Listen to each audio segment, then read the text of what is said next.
Hey gang, so I told ya in the announcement that I was gonna come on, that I'm gonna come back and read to you. Look, sneeze.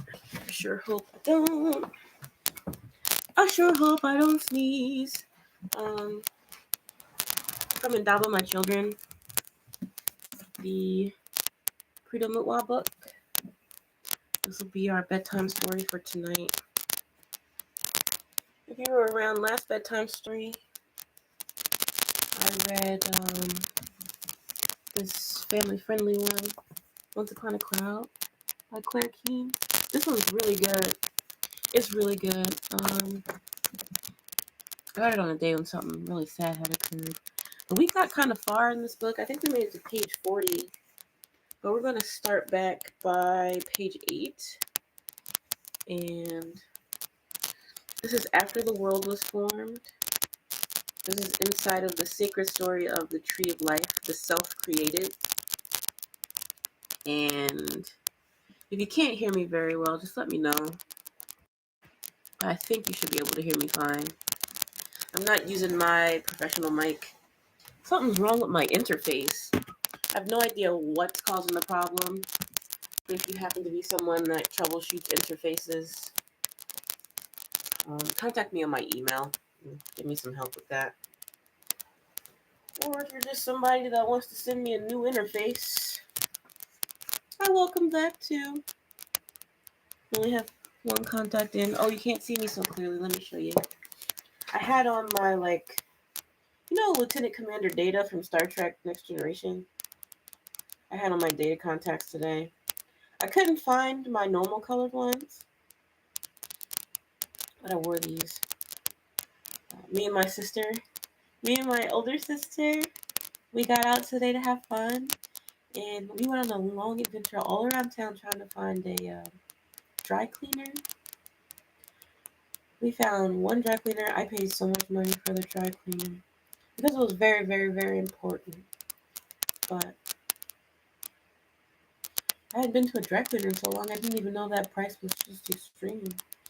But he told me he could help because it was something kind of last minute, I guess you would call it. But it wasn't last minute to me.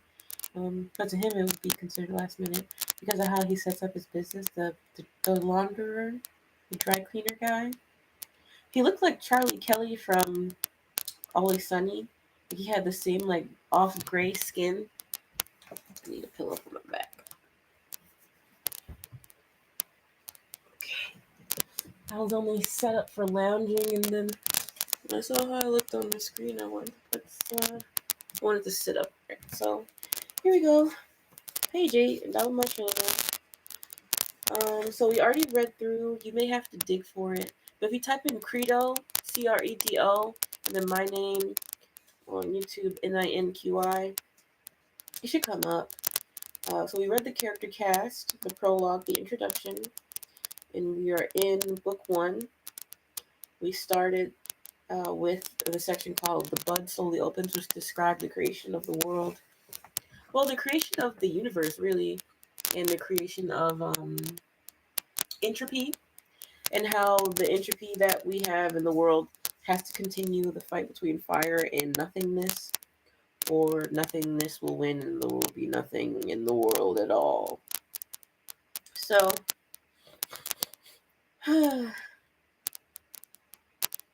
we read the sacred tree of life, and now we are in self-created. Okay.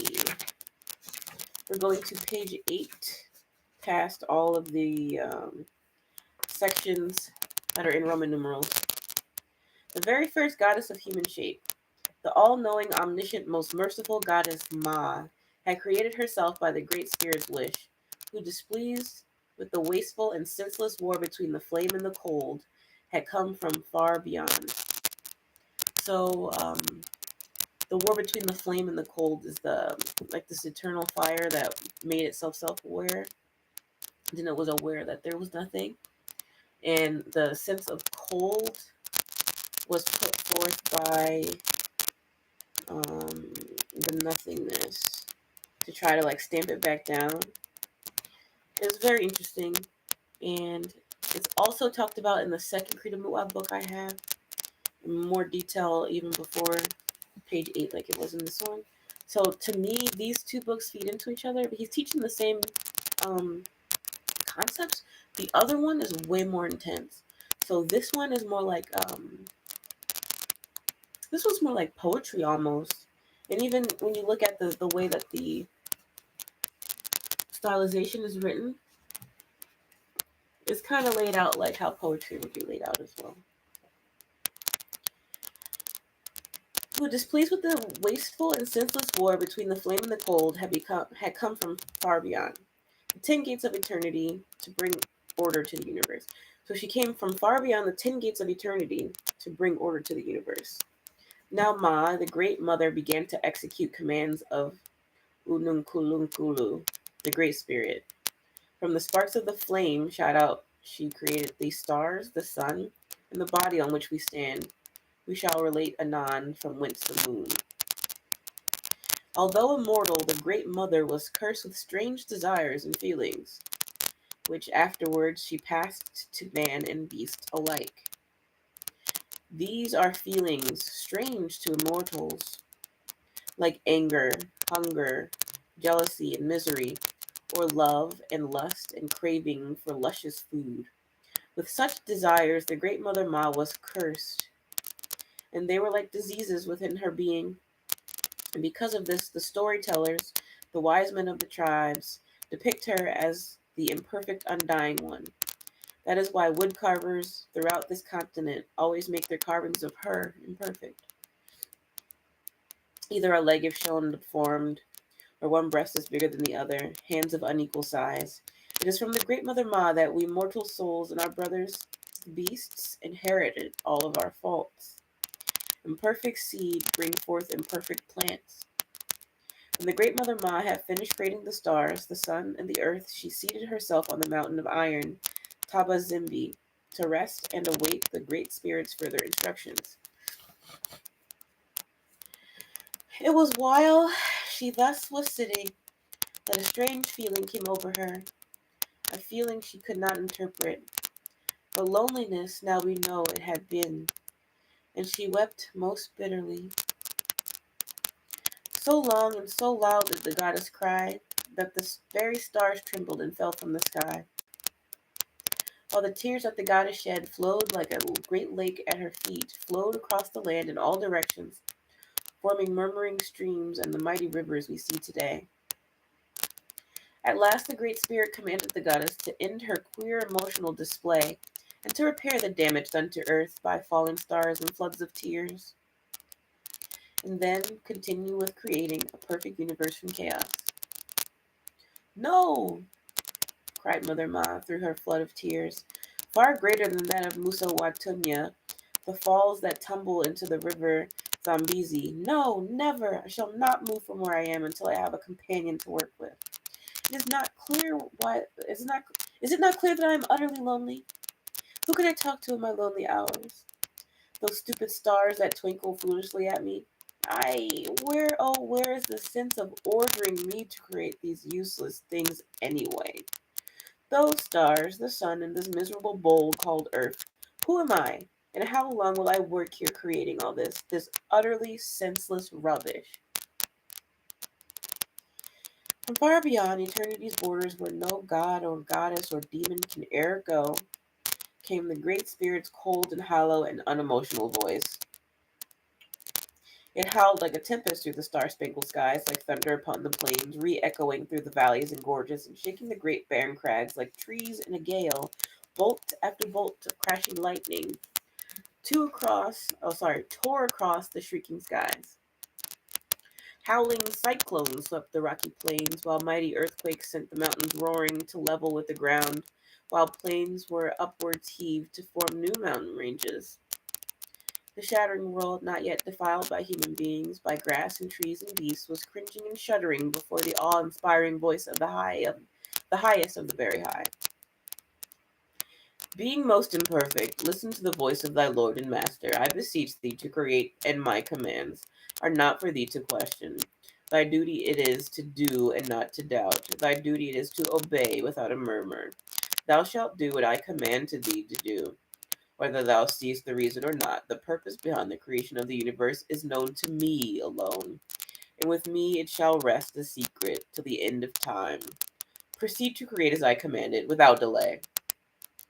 The goddess rose and stood on the summit of Mount Tabazimbi, the eternal Iron Mountain. She stood erect, a pillar of incredible beauty, such as no mortal has ever or will ever see. Her golden, glittering eyes pierced the dark of the starry sky and peered into the remotest reaches of infinity. Where far, oh, so far away, she could vaguely discern the blaze of light, the formless, ageless, immortal Nkulu, the highest of the high. Slowly, Ma raised her luminous hands to the heavens, the sorrow and pity she felt over her great loneliness evaporating to the seven winds. And opening her silvery lips, she spoke, Thou hast spoken, O great spirit, and I have heard. As a tool and a toy in thy hand I shall obey forthwith the every command, for better or worse. A dreadful silence fell upon the earth, and the troubled heavens were stilled, while the sea, which had been devouring with his waves vast areas of land, retreated to the coast, shamefully like a boy caught in an act of naughtiness. For the first time in its existence, the universe had heard the voice of the great and supremely high. As the great red sun went to rest beyond the jagged mountains and the drifting clouds caught his fire light on their bellies, the first goddess heard his voice once again. O imperfect being, your wish for a partner shall soon be granted. The silvery goddess's golden luminous eyes lit with a glow of joy so intense that only a goddess can feel and still live. With the roaring liquid fire flowing through her crystal veins grew hotter and roared through her quivering body with far greater fury than that of the waters in Thunder or Cabora Bassa Rapids. Her chest, so heavily laden with four immense breasts, each with a sharp-pointed nipple of emerald green, heaved as though she was letting out a gusty sigh over her heartfelt relief. The heat of her breath, which could vaporize elephants, left her dilated nostrils and wide-open mouth. And three shimmering jets in which emerged in a cloud of red-hot, searing luminescence. Pardon me. Ooh. Great master, she asked, what manner of companion wilt thou send me?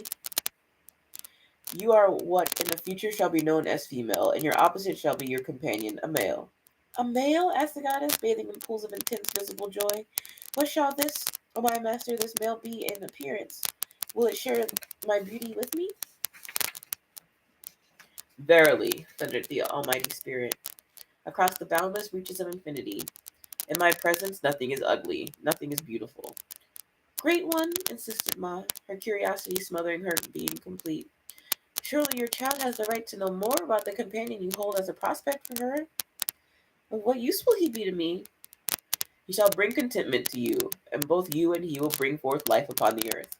But what will he look like? The overcurious goddess insisted. Will he be something as lovely as I? To which the great spirit made no reply. What will he look like? Insisted Ma. How shall I recognize him?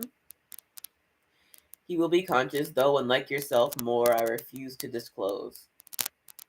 The goddess retired forthwith to a sanctuary under the hill, to rest a while, but not sleep. For gods and goddesses never sleep. Her mind was full of lovely dreams of her future companion male, and curiosity burnt through her soul, as she wondered at what he can be, and what contentment he will bring to her. But above all, she wished that he be as beautiful as herself, in spite of the difference foretold. She patiently waited with burning flames of desire. As the night wore on, the goddess, who ate particular kinds of metal for food, felt hungry instead, and leaving her cave, searched throughout the plains for her favorite dish. The first thing she found was, however, a piece of tasteless, unpalatable granite, which she spat in a donga, grunted disgruntledly. She continued to search, and her appetite finally stilled. She returned to impatiently await the dawn. Then, when the first rays of light burst over the many-fanged range of the east, and the mountains cast sharp shadows over the plains, the goddess heard an awful voice calling out hoarsely at her, Come, my mate, I await thee here. And the shimmering silvery goddess arose with a cry of immeasurable joy, and not heeding the regular exit, she burst through the side of the hill. and amidst roaring boulders, thundering clouds of blinding dust, she held her arms outstretched. My mate, you have. Her voice faded out in a gasping silence as hungry limbs reached out with might from the billowing dust from her lithe, silvery form, and oh great spirit, how horrible they were. They were not arms like her own, but those of great creeping vines whose very bark was studded with jagged pieces of granite and diamonds and iron ore, a horrible mineral display. These branches, as they'll henceforth be called, sprang with a host of others from the top of a monstrous trunk resembling the biggest baobab tree that ever grew on earth. From the middle of the monstrous trunk bulged dozens of bloodshot eyes which burnt with a lecherous hunger, while beneath them grinned a wicked mouth with 1,000 pointed fangs. Now and then a long green tongue, like the hide of a crocodile, would lick the granite lips.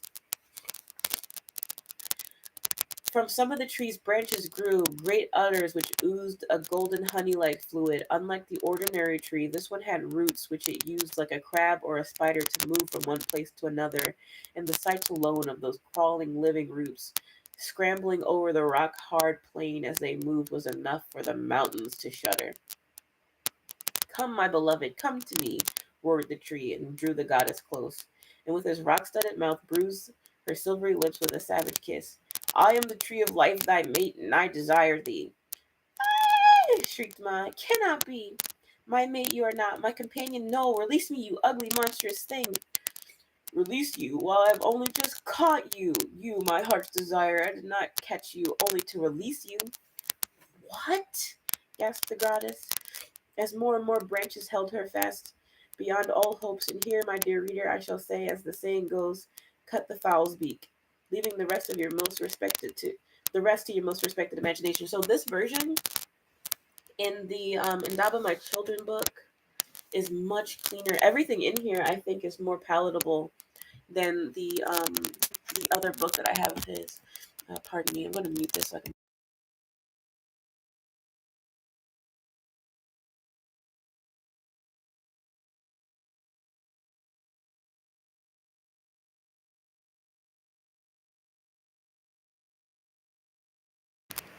Alrighty. So yeah, I will say I don't think I need to put this book on 18 plus, but the other one, mm-mm. Credo tells you what happens, and it wasn't this particular story, but there's another one that happens some years later after this whole era of creation. I didn't want to read, but I do have to read it at some point. Um, mm, mm, mm, mm, mm. Leaving the rest to your most respected imagination. Suffice it to say that in an agonized moments that followed, the goddess had a very good cause to regret her folly of requesting the Almighty Spirit to grant her a wish of her own. When the tree of life released hello? When the tree of life released her at last, the thoroughly frightened Ma fled madly across the plains with loud shrieks to the great spirit which hello? With my nose, my brain broke. I'm starting to get tired, so I'm glad this is a bedtime story. Though we have at least 10 minutes, and I want to get us to the next chapter, which is only a few more pages. Alright. So something bad happened, and now she feels regretful for asking the Almighty Spirit to grant her a wish of her own. When the tree of life released Ma at last, the thoroughly frightened Ma fled madly across the plains with loud shrieks to the Great Spirit, with entreaties to rid her of a most unpleasant mate. But the reply that the first goddess got was, "You've had your wish. What more do you want?" You may wonder, dear reader, how the goddess managed her escape. Well, the tree had pursued her relentlessly. With all its tremendous bulk, like any young man, he had no wish to see even his metaphysical bride escape and return to his mother-in-law. Do not the wise ones say that those sorry, I'm actually getting tired. Like any young man, he had no wish to see even his metaphysical bride escape and return to his mother-in-law. Do not the wise ones say that they who have for the first time tasted the nectar-filled cup of love, never let it drop undrained? So over plain and valley and over the hills and down many a cruel mountainside fled the terrified goddess, and racing forth, now on earth on her silvery feet, now through the air like a bird of prey. But no matter how far and how fast she fled, the tree of life kept close on her heels, until at last both pursuer and pursued reached the bleak barren wasteland, which in future years became known to mortals as Kalahari. By now the great tree was on fire with love, but tired neverthelessly through this quarry, urged by the cold breath of fear, was still as fresh as ever, as long last. After many years of flight and pursuit, both goddess and tree plunged headlong into the waters of Lake Makarikari. So, Kalahari is a wasteland, and then Makarikari is the lake. And it was here that Ma streaked through the water like some silvery luminous fish, and then soared like an owl through the night sky, while below her mate the tree of life waddled in the mud of the lake. Here it was that the imperfect immortal very nearly made good of her escape. But here too a flash of pure imagination tore through the sluggish brain of the tree. Acting fast on the chance idea, it scooped a mighty mound of rock and clay and sand from the bottom of the lake and rolled it into a mighty ball, greater in size than Kilimanjaro itself. So we spell Kilimanjaro totally different. He has it Kilimanjaro. I wonder if it's actually supposed to be pronounced that way. Kilimanjaro. Maybe the NJ is actually silent. Alright, so he threw a ball of mud. Then in one lightning movement, all of his branches combined, he hurled this formidable missile skyward at the object of his love, now almost one with the stars. She got so close to escaping. Straight and true went the soaring ball, and the next thing the fugitive goddess felt was a great blow to her back, the back of her silvery head, and she plunged through the air, limp and unconscious, but still of unearthly beauty. The ugly tree spread its manifold arms to save her in her headlong fall. My dearest beloved, he gurgled. The great ball rebounded from the goddess's head and went into orbit in the moon as the moon of today. And the great spirit is this, and the great spirit, in his almighty wisdom, with radiance declared it the guardian of love, to regulate the love of gods and of men, and beasts and birds and fishes yet to come. Today, all tribes of this dark continent respect the power of the holy missile and its influence upon all of our lives and love. Drums still beat, and most secret rituals are performed in dark forests in honor of that missile, which helped to restore the very first marriage between our goddess Ma and the sacred tree, the tree of life. Even today, as in all ages past, the moon makes lovers seek each other's arms, and wives the company of their children's fathers. Aye, great is the power of the moon, and who dares to doubt it? Lo, thus sing the holy singers of Karaba, whenever the full moon rises, and turns the timeless Zambezi into a dazzling serpent of shimmering liquid, silver and gold. O missile, which through the starry sky at fleeting Ma, the tree of life let fly, shed still on earth thy heatless silver light, and let all things feel love's consuming might. Shoot burning darts into the lion's soul. Make him forget to stalk the zebra foal, and turn him back to where beneath the trees his mate awaits, and there to find release from unpleasant anguish. Bid the warring king forget awhile his bloody lance, and cling to his beloved of the prominent beast. Command the north, the south, the east, and the west to pause from war and thieving and to love. So page 18. Behold, the first is born. After her capture, the tree of life held the goddess fast, never to let her escape again. And it came about one day that movements occurred within her, movements which increased with the passage of time. Much to her fear and distress, at long last, after 1,000 years, the goddess felt a sudden tearing pain that prompted her to cry out suddenly and writhe in anguish in her mineral husband's tentacles. The first cruel pains were followed by others, a third and a fourth, and a glittering voice of the goddess rang loudly across the plains to rebound against the stunned, distant mountains. The foolish tree of life, not understanding, thought his bride was trying to escape, So he held her more tightly in his manifold arms, greatly increasing her pain. As time went on, the intensity of her suffering increased it twofold, and after 50 agonizing years, toned so utterly unbearable that she freed herself from the tree of life's endearing embrace and wriggled and rolled on the barren earth in efforts to ease her inexplicable agony.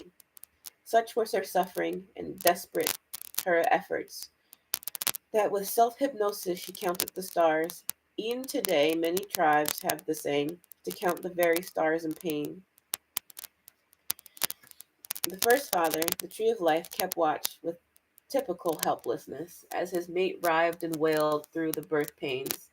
But as long last, the great goddess was relieved from her hideous pain, and the first mighty nation of flesh and blood, a countless number of human beings was born, and in their multitudes they spread to populate the barren Kalahari. Meanwhile, however, the strangest change came over the tree of life. Green buds burst forth from its writhing limbs, and clouds of seeds emerged and fell upon the rocky plains. Wherever they struck the ground, they shot out roots into the stubborn rock and barren sand, breaking through the reach some moisture, and soon all manner of plants grew forth, a creeping carpet of lush, living green. Soon mighty forests covered the earth, contending with the mountains themselves. Howling winds and sheets of rain and roots of forest trees worked hand in hand to mold the craggy mountains into undulating plains. Soon after all this effort, the tree of life bore living, snarling, howling animal fruit. From its widespread branches they fell with a thud on the grassy ground below, and scampered off into the forests, in their countless millions. From great cracks in the trunk of the tree, birds of all kinds came flying and waddling forth, filling the air with their love calls, ostriches and ibises, eagles, hawks, and flamingos, the kinds we know and those we've never seen, like two-headed talking kaula birds. These we know from legend alone, and I'll relate to them anon. The earth, which had hitherto been lifeless and dead, began to live, and sounds of all kinds resounded from the forests and valleys, as beasts fought beasts, beast called beast, and birds sang their happiness loudly towards the smiling sun. Many, many kinds of beasts that the tree of life brought forth since vanished forever from the face of the earth, because Apha, the spirit of total extinction, has long since consumed them all. That's spelled EFA, Apha. And the kinds of animals we see today, however many they are but the pitiful scraps that survived. Legends tell of 3 kinds of lions, of which only one survived.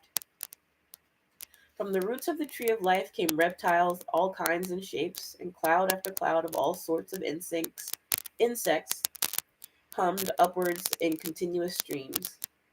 The song of life had begun on earth, a song which is still being sung, by which one day may trail off into oblivion, leaving at most the faintest echo. History's sun had risen and still shines today, but it will no doubt set one day forever. Alright, next section here on page 21 is called The Race That Died. The holy ones of Caraba Gorge tell us that the first men to walk the earth were all of a similar kind.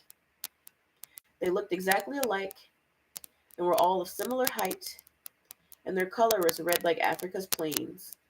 In those days, there were no black skins, no dark brown men, no pygmies, no bushmen, nor Hottentots either.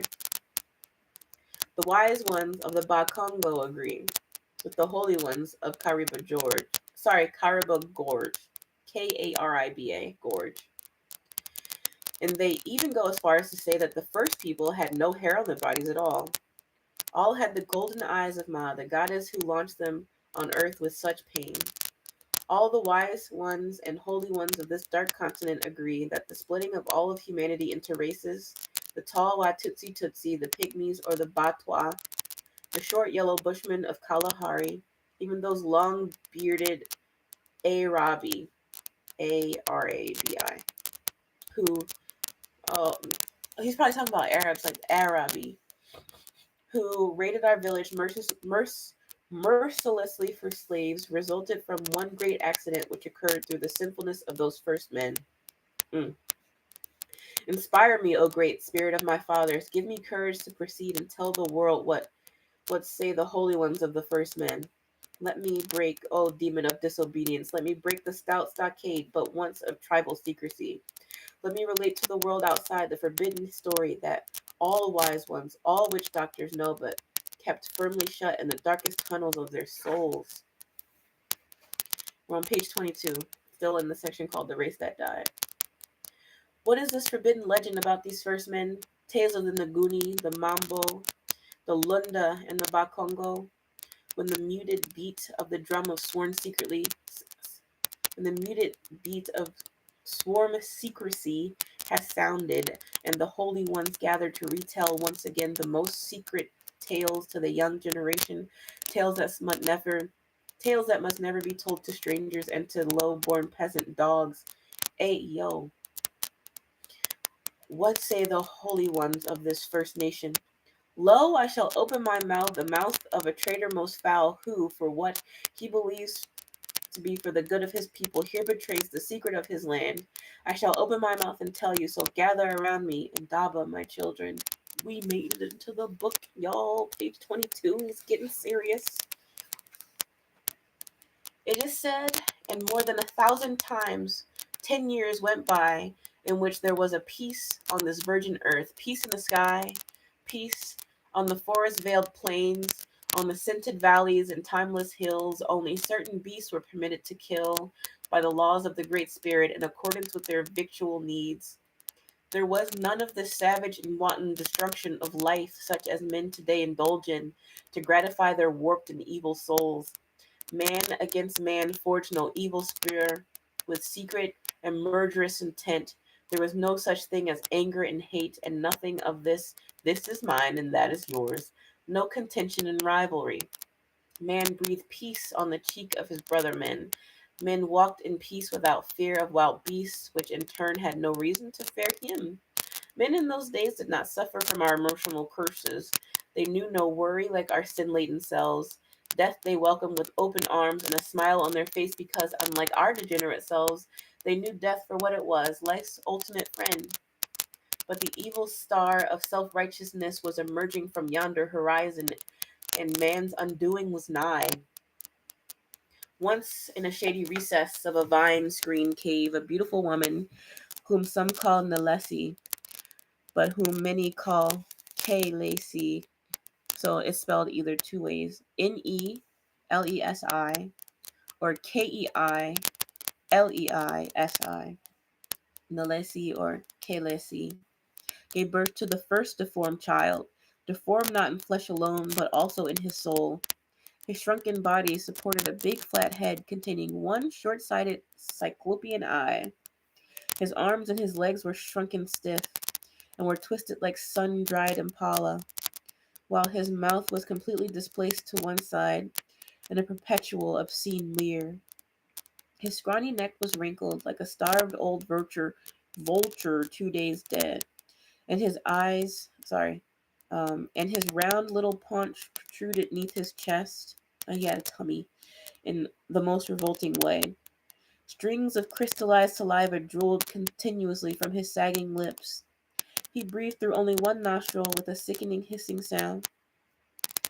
The name of this very unpleasant monstrosity, tribal narrators tell today, was Zaharalel or Zaharalel. I know this guy. I know Zaharalel the Wicked. This was the man, no, rather the thing that introduced all evil to this earth. Whenever a child was born to these first men, the mother would take it straight for a blessing to the two-headed talking kaula birds, and also to ask them to give it a name. Thus it came that when Nalesi, let us rather abide by Kelesi, for this is her proper and uncorrupted name. So Kelesi is her real name. Took her terrible offspring to the big old kaula bird, which nested not far from her cave. It gave one glance at her and shuddered at what she carried. In the half-dead, deformed thing that the girl held aloft, the kaula bird could see could see, evil so great and so utterly monstrous that if unchecked, there and then it would definitely overrun the universe outright with its bad influence. And what it saw beyond the veil of tomorrow made it screech with unrestrained horror and pain. Cock! Oh, woman, what have you there? Destroy it, kill it without delay. What? But this is my baby, my child, cried the mother in utter despair. But the bird's voice rang like metal and echoed o'er valleys and mountains. Female of this human race, I appeal to thee. Destroy thy offspring before it's too late. But where have you ever seen mothers kill babies? The poor mother pleaded, now on her knees. For the sake of mankind and the sake of the stars and for all of those yet unborn, I command thee, O female of thy race, destroy that thing in your arms. No baby is that which you are holding, but naked evil, devouring impure, a bloody future it spells for the human race. My baby, evil? He's the dearest baby on earth, my loveliest baby. Destroy it? Not on your life! I command thee! But Khaleesi screamed. She turned and ran like a buck through the bush, her baby clutching her heaving breasts. The Kaula immediately took off in pursuit, by telepathy calling all others to join in the hunt for this fugitive girl. Only once she had paused for a gasp of breath on the grassy slope of a hill, and on looking around she saw a black flock, hordes of two-headed, six-winged rainbow birds. It struck her that these birds rarely flew, and did so only when the need was great. Aye, my baby, they seek you. But they, while not, let's see. Aye, my baby, they seek you, but they will not get you as long as I live. And with this she turned and sped up the hill, and she descended the other side. The great birds were on her, and diving at her, ripping with talons deep furrows on her back. Ooh, ooh, that's awful. She reached the dark depths of the forest anon, and the birds in their tireless pursuit uprooted trees and moved rocks and dived with a roar of air. Again and again they appealed to her to surrender her child for humanity's sake. No, 1,000 times no, she pleaded. She panted and onward fled, tripping and falling and bruising her legs, only to rise and speed forth faster than air. At long last, she found a deep hole in which she sprang with no second thought. They fell for what seemed like 1,000 years, and struck the floor with a bone-jarring thud. For a long time they lay there completely stunned, on the bank of an underground stream, a river which roared and crashed with great noise through miles of underground caverns. The evil spawn of this foolish girl did not die as he fell on his mother, and was thus due to rise soon to menace the world with the fumes of his evil soul. Soon the stars would weep in shame, while cursing the woman Khaleesi and the wicked Zaharrel. If you want to look his name up, is Zaharrellel.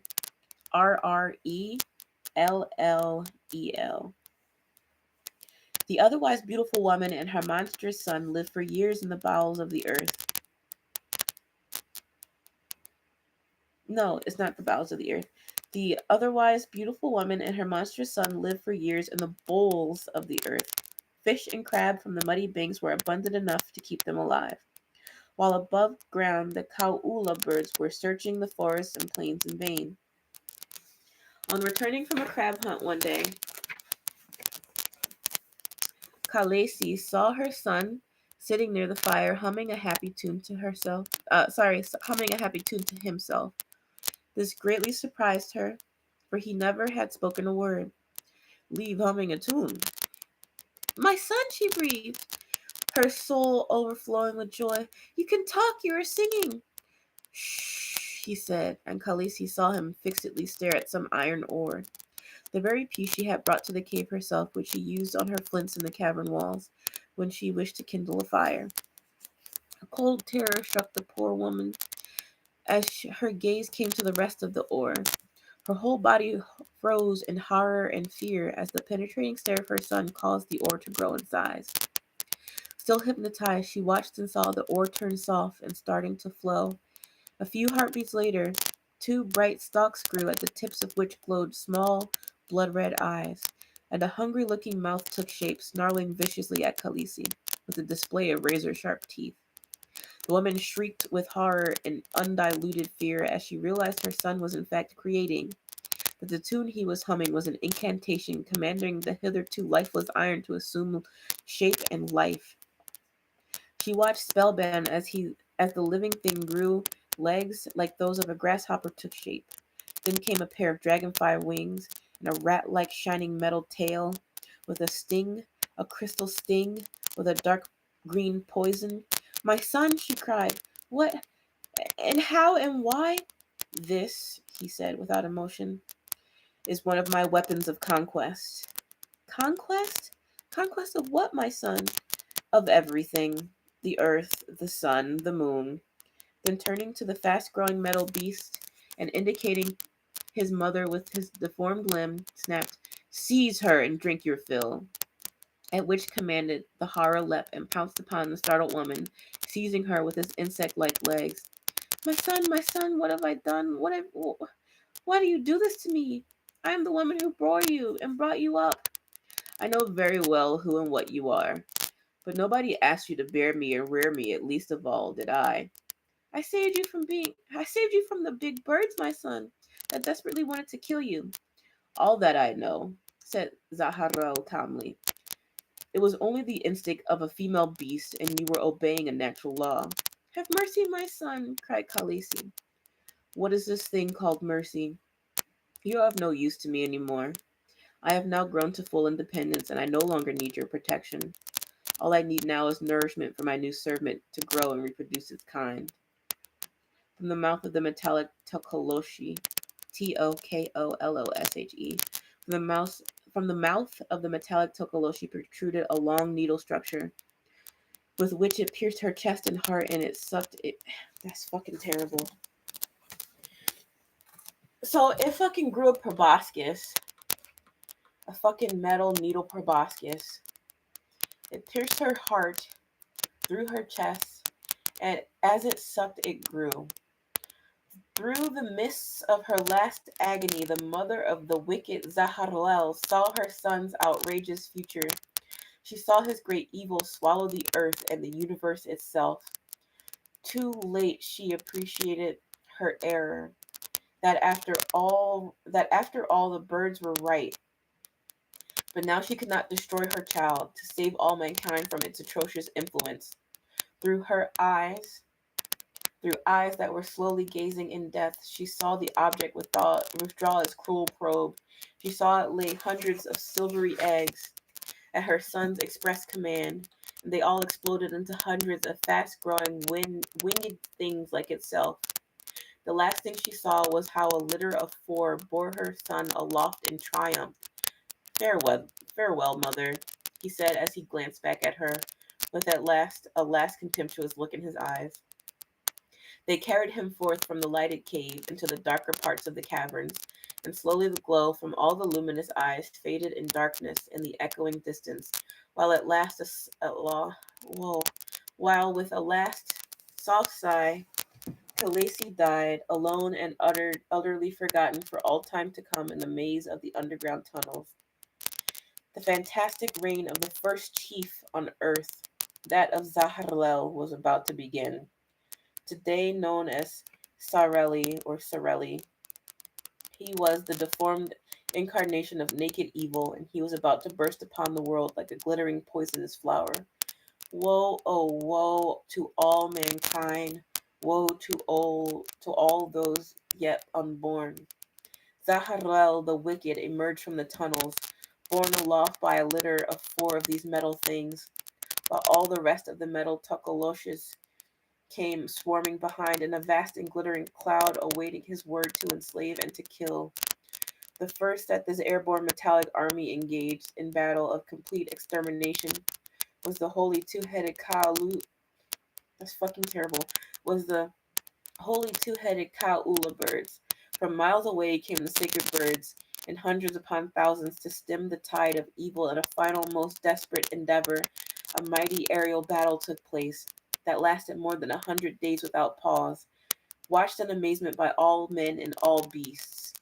The birds inflicted a great deal of damage, tearing and ripping with talons and beaks, but the poisonous stings of those metal things caused havoc among the attackers. In their hundreds they fell down to the earth, followed to be sucked of their blood, and as fast as these metal things nourished themselves, they produced more and more of their metal kind. For each one destroyed by the holy birds, 1,000 took its place, and thus the birds were soon heavily defeated, and the remnant fled to the ends of the earth. All is lost, cried one as it flew away in the sunset. Woe to mankind, woe to the world. But the millions of red-skinned first people who heard this last agonizing cry did not understand its meaning. They did not interpret it in this way till many centuries later, when together with Zaharel the wicked, they died in agony. They were who were later to be known as the race that died. It's fucking terrible. So we're on page 30, a section called Thy Doom, O Amarire. So we know Amarire from the other book. So things are probably about to get tough. I'm going to pause for a second, blow my nose, and keep reading.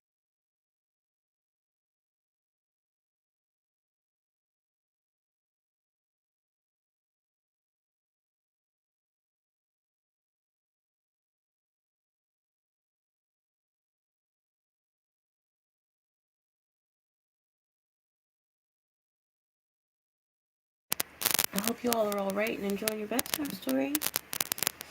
Hopefully your story will get nicer after this. So after this section, we have the last sin of Zaharel, a postscript, so maybe like a debriefing moment, and then a section called the coming of the second people. So here we are on page 30. Thy doom, O Amarire. After his victory over the Kaula birds, the deformed offspring of Khaleesi descended with his vicious hordes of insects and promised the millions of hiding first people a new life of plenty, of luxury and peace, and pleasure in limitless measure. At first he told them that he was sent by God to vanquish the evil Kaula birds,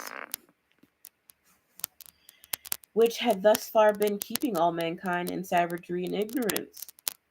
That in fact the Great Spirit had sent him to deliver them from all poverty and disease.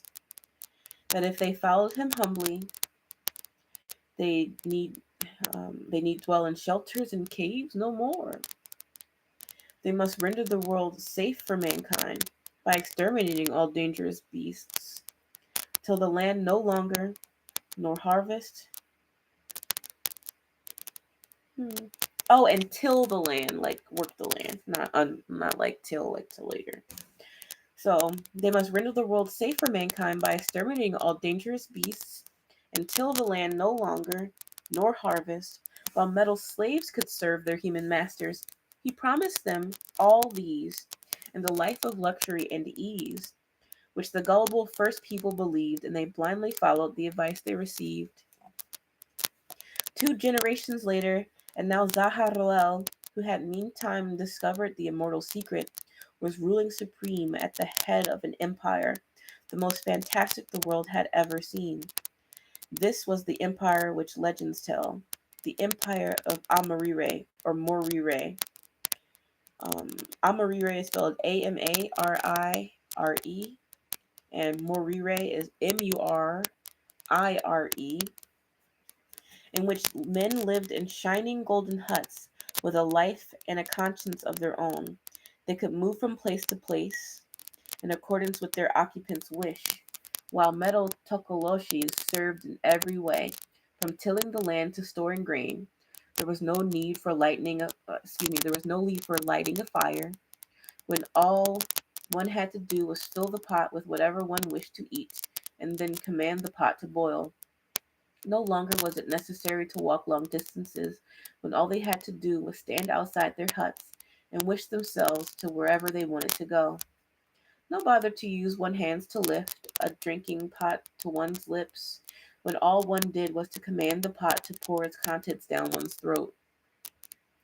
But as time went on, a decay descended upon these very lazy men. They began to think that the simplest things like chewing food was far too strenuous indeed. The high chief Zaharlel had given them powers to wish their food right into their stomachs, no straining the jaws with mastication or bruising the gullet with swallowing too hard. The result of all this was that men lost the use of their arms and their legs and their gullets and jaws, and on top of all of this, both men and women felt that begetting was too much of a strain. Felt that begetting was too much of a strain.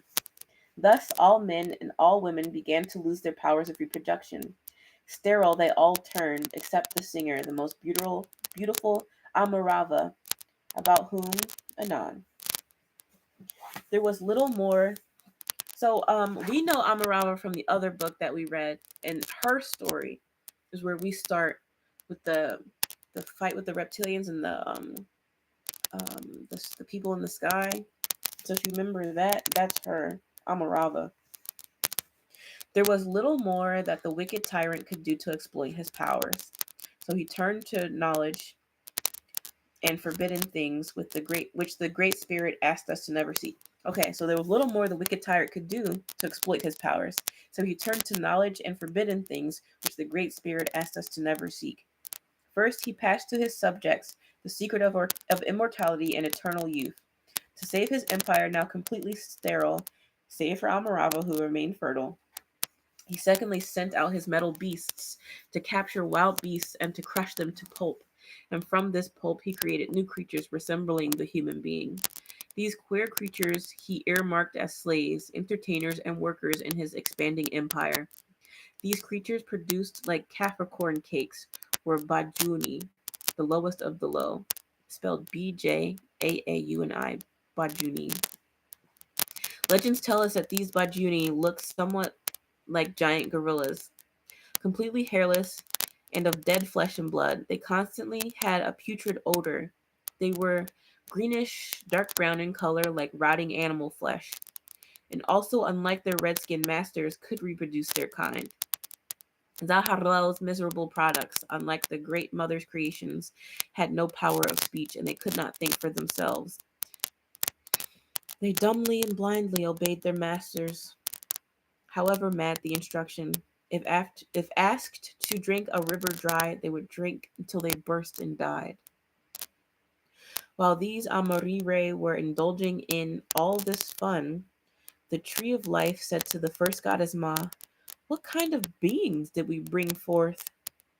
Look, they're depriving all life of its purpose. They live selfish and useless lives and no longer beget their kind. We must destroy our first effort and begin all over again." "No, let us send them a warning first in the hope that they'll mend their ways. It is only the evil tyrant who has gone and led them astray." "Yes, that foul-mouthed being dared to create creatures of metal and flesh.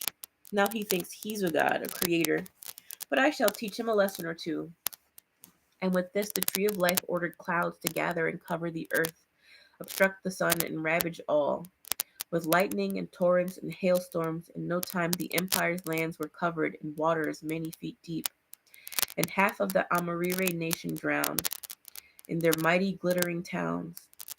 But this did by no means deter the tyrant. It fired his warped and inventive spirit. With all his metal and subhuman slaves, they built many vast and oblong rafts. Each was 100 miles long, with a breadth of about half. And on these rafts, they had them build new cities of solid gold. An artificial sun was made to float beyond the clouds, which shone with a brilliance that put the real one to shame. And then one day, in the glittering splendor of his own domestic retreat, Zaharel played his final trump, a last, most terrible decision. Page 34. The last sin of Zaharel. Whew. Hope it gets better after this. The inside of his golden sanctuary was a blaze of dazzling light, with millions of precious stones reflecting which encrusted the golden walls. On a gold and ivory couch on the far side reclined the misconstrued form of the hideous tyrant, draped with a golden kaross, Kaross, kaross, studded with sunstones and sea beads. A great golden bowl of beer floated in on the wings of the air at arm's length away. So it's just hovering. Stopped short of the bald cyclopean head of the ruler and emptied itself in the twisted leery mouth. Legends say that this queer bowl needed no refilling no sooner than it was drained, than it created new beer again. Hundreds of nobles sat in a semicircle facing the immortal emperor, all resplendent in golden necklaces and earrings and loincloths of woven silver, on a living grass mat that floated above ground as they sat in order of their rank. In the center of a great cage of silver was enclosing a dozen of Bajayuni's slaves, and these were beheading. Oh. And these were beheading and disemboweling each other to amuse their Amari creators. This had been going on for some time, and not only one Bajayuni was left. This hulking great brute named Odu now stepped to the bars and stood waiting for the next command. Sleep! Snapped the emperor, and Odu dropped, like a log on the bodies of his slain comrades. He is my favorite, chuckled the tyrant. The strongest I've ever created. Oh, true, oh, giver of eternal youth, laughed one noble as the cage slowly sank through the floor. A splendid fighter, and a pity to waste him. Would you like to have him, Zarabaza? I shall gladly make you a present of him. Oh, highest emperor, be ever powerful, I thank you so much indeed. Zahavralel then wickedly smiled as he noticed his noble's look of jealousy and envy. He always kept the spirit of rivalry burning, for he believed in the principle of divide and rule. Other tyrants were following this example, in many an empire and years later. Wise men say that tyrants flourish best when subjects are disunited.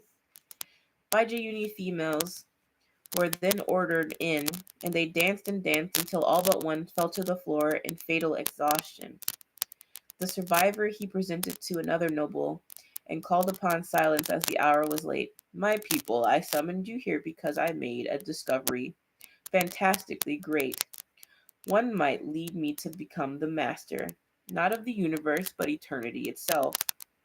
I have discovered that all of us were, or rather, I should say, our ancestors were, brought into this world by a great female, whom legends call the first mother Ma. I'm intent upon sending an army most vast to beyond the river time itself to capture this female, or first goddess, considering that legends are speaking the truth. He paused a while a shuddering gasp of astonishment rose from every throat in the circle. Come, I will show you. And with these very words, a huge silver bowl filled with magic fluid, emerging as from nowhere and hovering near him. Come around, come closer, all of you.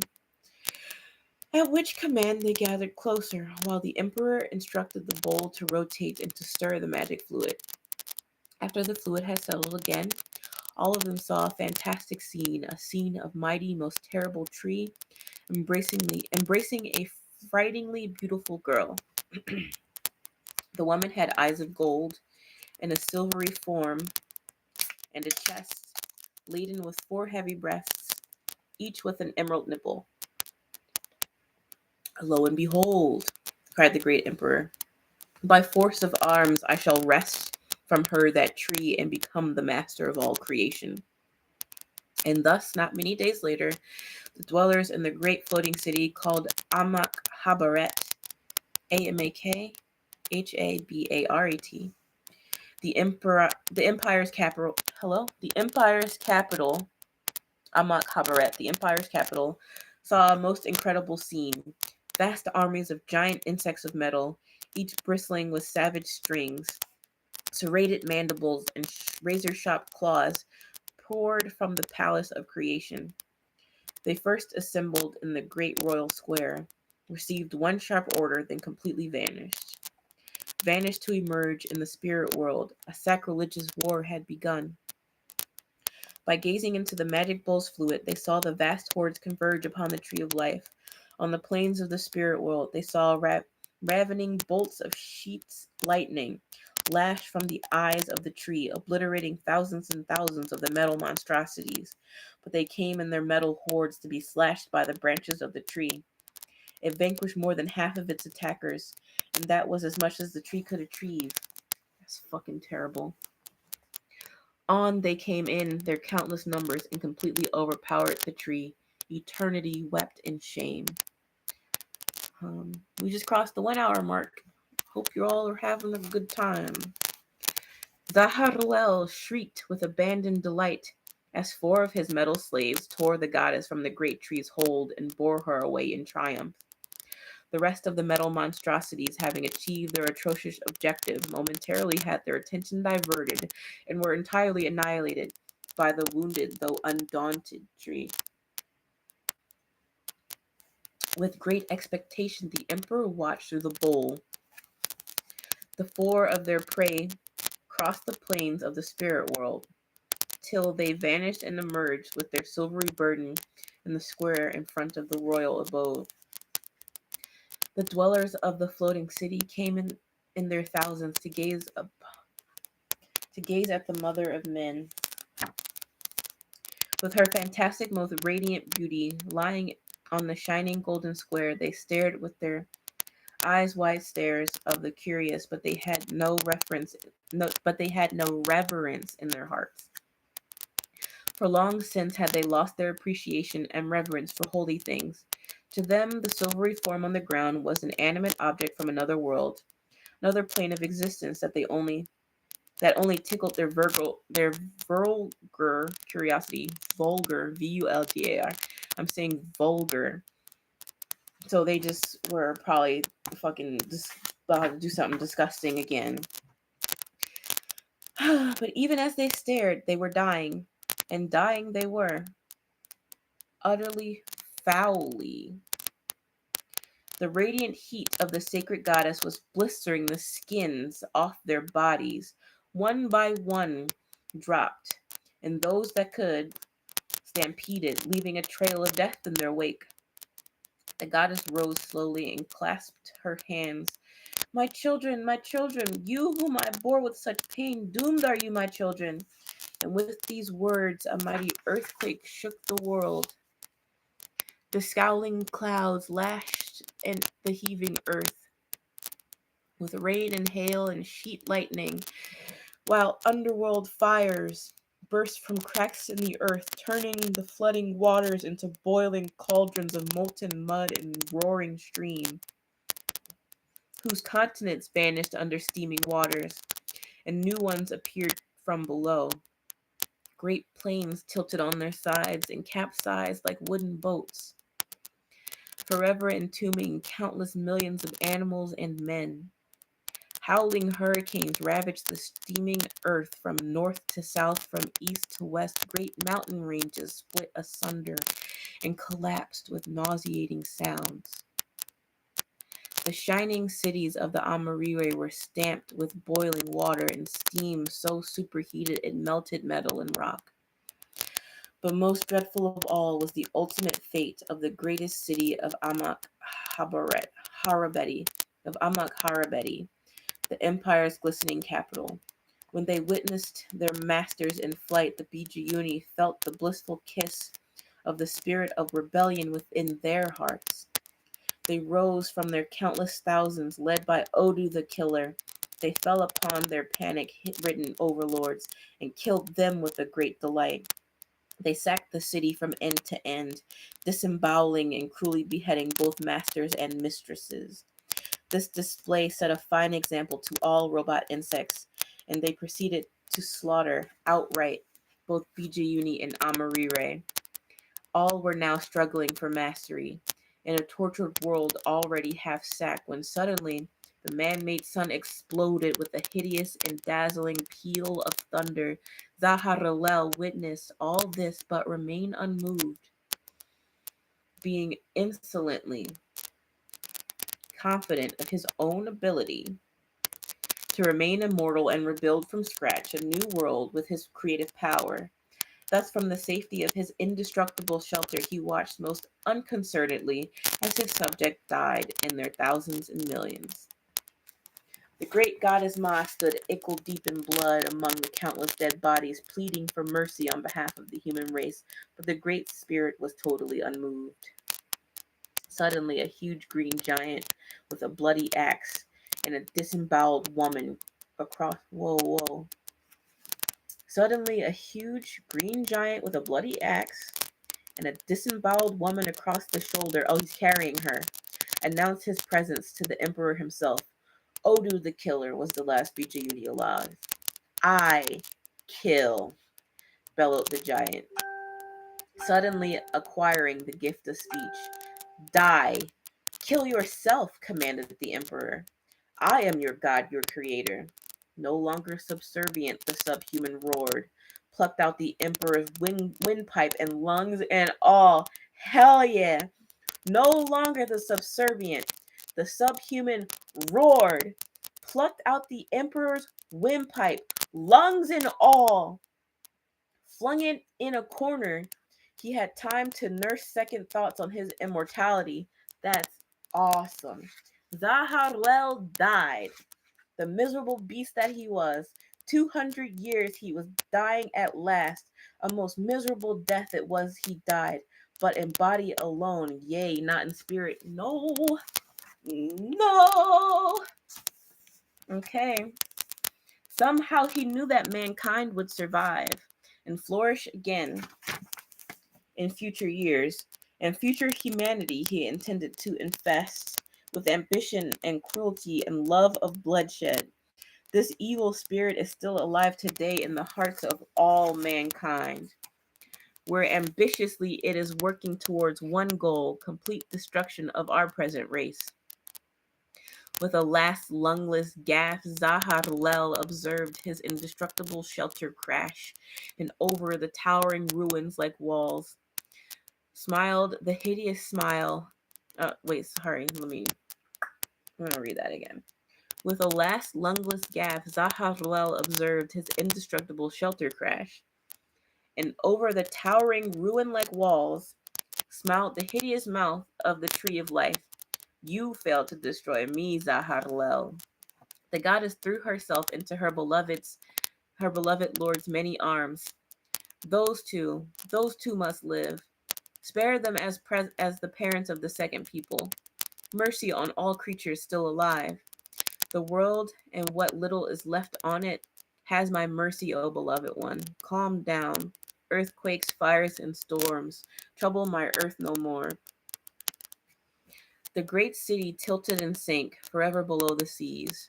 The real sun broke through the dissolving clouds, and the sea turned a blazing copper red. Two figures, one male and one female, joyfully rode on the back of a fish, blessed by our goddess and the tree of life. Postscript. Indaba. Let us pause here, O my children, and reflect most seriously upon the rather lengthy legends we have heard. It is said, briefly, that the Great Spirit had created the universe for reasons that nobody must endeavor to fathom. The Great Spirit used a being called the First Goddess who worked as a tool under his directions. In answer to a request, she was granted as a companion a weird kind of being, half plant and half animal. The Bantu, half plant and half animal, the tree of life. This tree of life is the most revered deity throughout Africa even today. Numerous representative designs engraved on clay pots, burnt on wooden spoons, trays, and other vessels. This is also frequently depicted in all kinds of ornamental carvings in ebony, ivory, and mahogany. Some of these designs are illustrated in the accompanying figures. So there's going to be a picture on the next page I'll show you. The Indaba tribes of the Transvaal are the most fanatical worshippers of the Tree of Life, south of the Zambezi. The Zulus, too, are strong believers in this deity, but some interpret it as a huge hollow reed rather than a tree. They call it Ulanga Lwe Zizwe. Uhlanga, Ulanga Lwe, Lwe, Zizwe, Zizwe, which means reed of all nations. We then came to Zaharwel, Sareli, to some tribes today. And then Sarelli is spelled with or without a T at the beginning. Tsarellei, who said to have been responsible for the infection of all mankind with mental illnesses like ambition and a love for all things that mostly ensue from it, including bloodshed. The main reason why Africans used to destroy crippled and otherwise deformed children was to prevent this fabled tyrant from ever being reborn or reincarnated to spread his evil and dangerous knowledge among men once more. Many of the mighty cliffs of Zululand and Transkei stand today as dumb witnesses of many sacrifices of deformed children that have been made in the course of time. These are the images to depict the tree of life.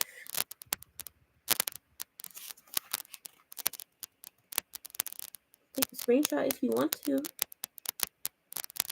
I'll hold it for you. Take your picture. Take your picture so you can look at it closer. Okay. You'll have to rewind it if you didn't take it.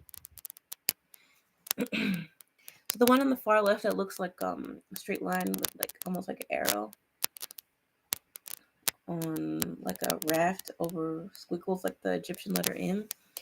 It says it's the symbol of tree of life as featured in Indaba pottery and beadwork. Oh, that's just the same thing. The one in the center was the symbol of tree of life, often found in prehistoric Bantu cave paintings.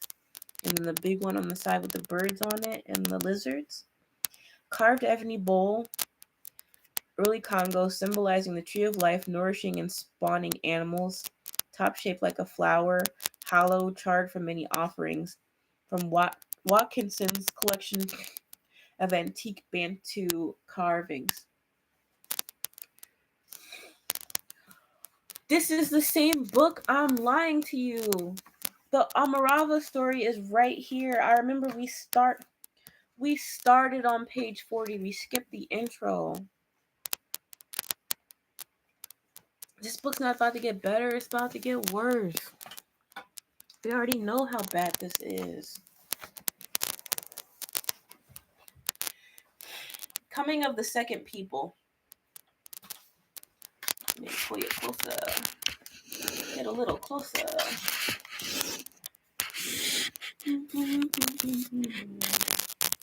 I want to give you guys the finger so bad, but you didn't do anything to me. This book is too stressful. Why don't we take a moment to relax? Let's just sit here for a minute. It's been an hour. If you're already asleep, I hope you're having sweet dreams. I hope your dreams are something positive. Like you dream about like a fresh lemonade. I can show you something I love. It's this cool guy. His name is Barf Cat. And he has a rainbow. He barks the rainbow.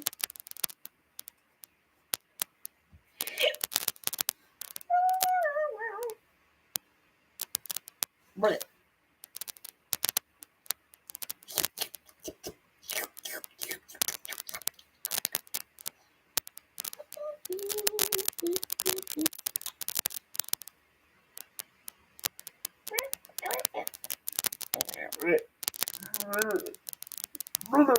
I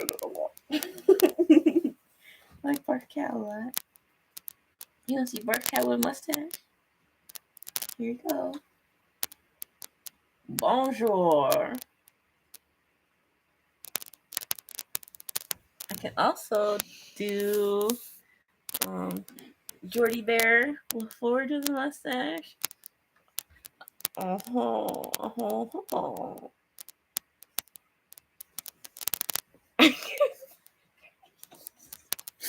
can also do Sonic with a mustache. You think Donut Lord would like this? You think Donut Lord would like Sonic with a mustache?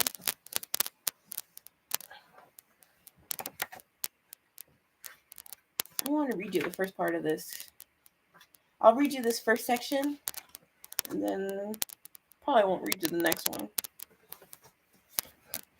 Let me pause this and blow my nose.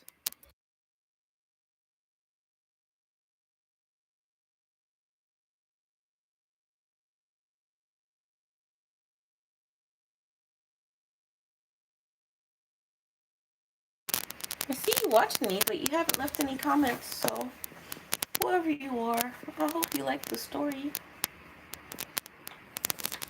The coming of the second people, or thy ordeal, O Amarava, behold the survivors.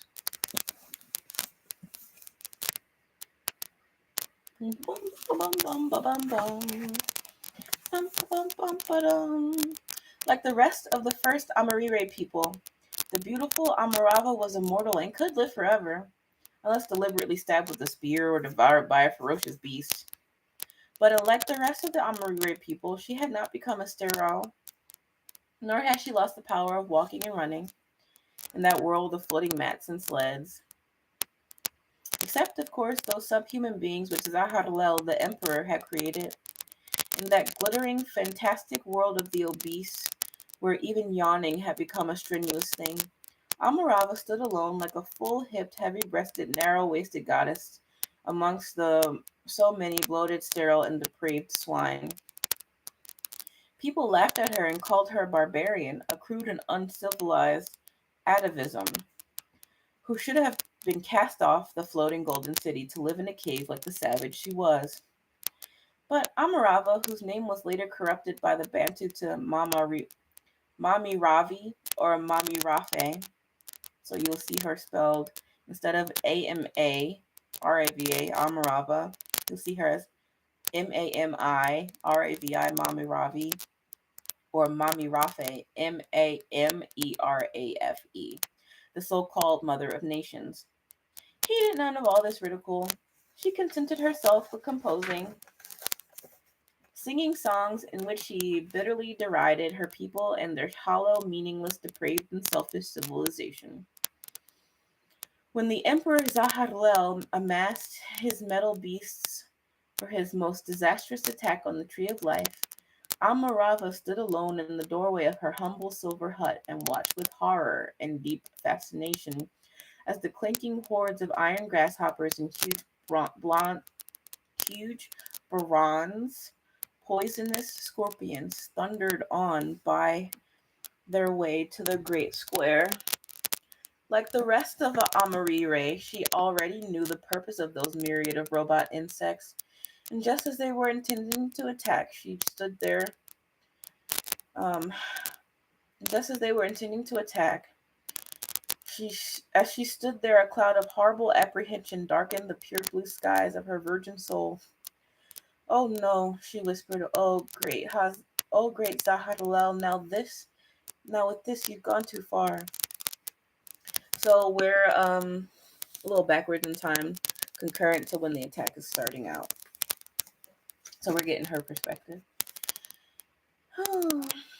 She was awakened by a torrent of the most dreadful sound she had ever heard. Oh, sorry, I skipped a paragraph. Then, sick at heart, she turned and commanding the front door to close, she dropped on her silver floating mat and soon fell fast asleep. She was awakened by a torrent of the most dreadful sound she had ever heard.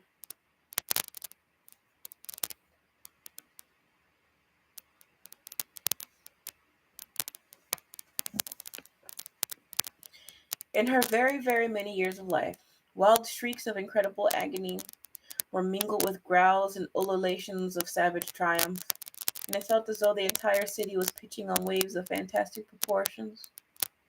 Amarava leapt off her floating mat, at the same time calling to her short green skirt of a second-class citizen to wrap itself around her hips. So, yeah, remember when I first read this section? It kind of sounded like she had clothes that moved like Doctor Strange's cape. So that's like an idea of what that's like. Okay, so is this really picking me up, yo? I wish somebody would tell me if this is really picking my voice up or not. Because if it's not, and I'm just like rambling and it's not picking up my voice, I'm gonna be so mad. Because I want to probably listen to this later.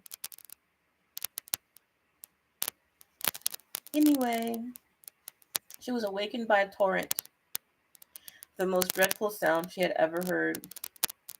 In her very many years of life, wild shrieks of incredible agony were mingled with growls and ululations of savage triumph, and it felt as though the entire city was pitching on waves of fantastic proportions.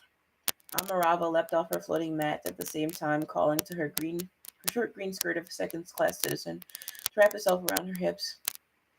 The apparently living cloth obeyed, and the red girl leapt through the door of her hut, only to be leapt back with greater speed, as a heavy spear from a gnarling Bijayuni female hummed past her head and rebounded with a clash from the polished silver wall of her hut.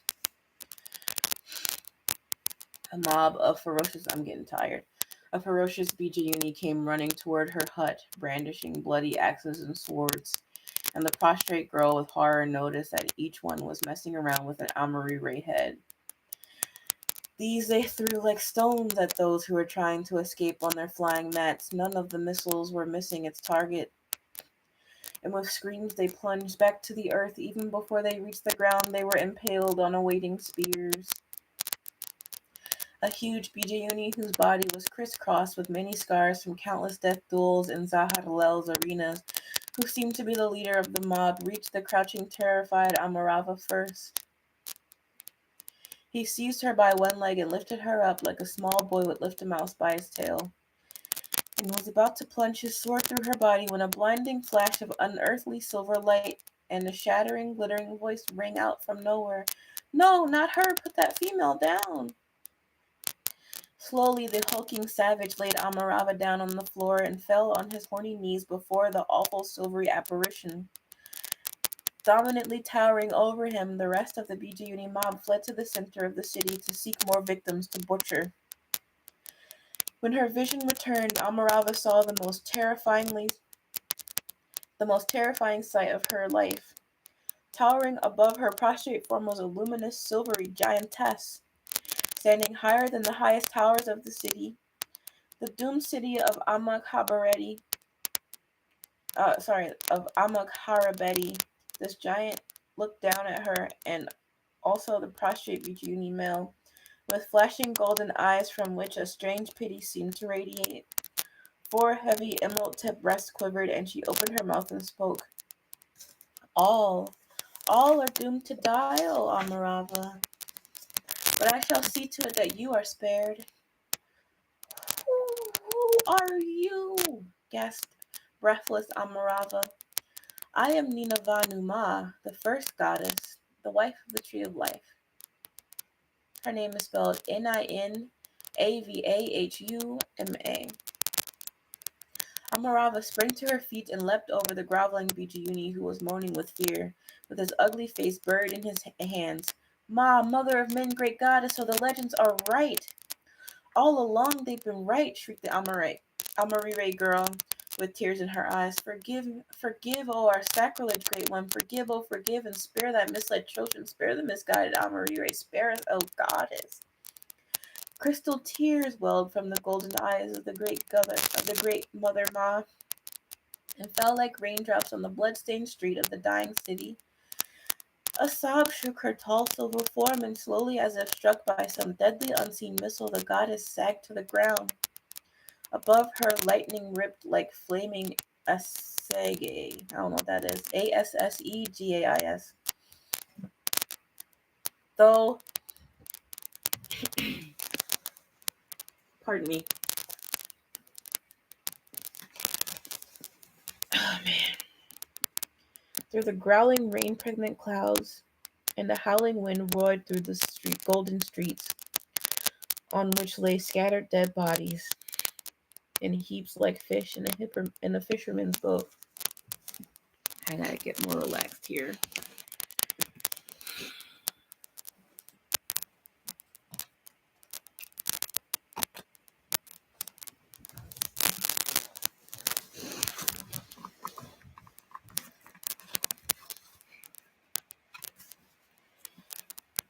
The great goddess knelt before the startled girl, a shimmering form of living silver that reflected the golden domes of the doomed city like in a mirror of bronze, or a pool in the bowls of some deep forest.